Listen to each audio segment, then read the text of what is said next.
Ay, ka mga Hello guys, I'm here at Maasim.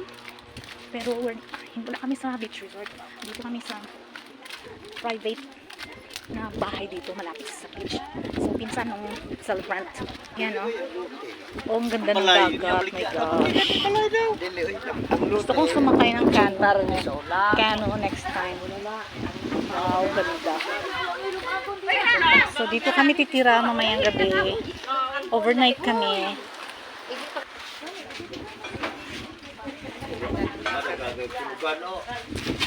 Ganda ng dagat. It's so blue.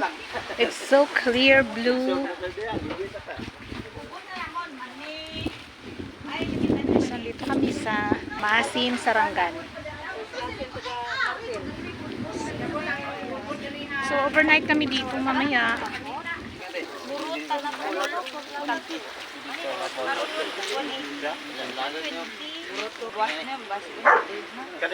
Grabe, ang dami ng isda. Mabakal man. Una lang mo. Pili-pili, aman ang dagat. Matinaw pa si pili-pili, dagtugan. Kilo.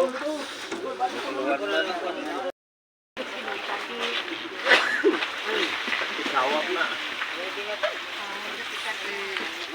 Ay, karang ka magpakawasin nagta. So, maliligo kami mamaya. After. Kilo ani. Good morning.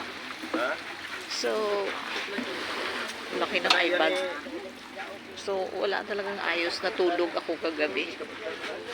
Siyempre, dito kami para mag-overnight, para hindi na magtulog-tulog. Pero it's okay, enjoy naman. So, kararating lang ng mga isda. Very fresh talaga. Ang ganda. Ang gaganda. So, ayan yung mga fishing boat dito sa Maasim. Ayan, di ba ang dami? So, andito pala ako sa Maasim, Sarangani. Overnight kami dito. Mamaya pa kami uuwi.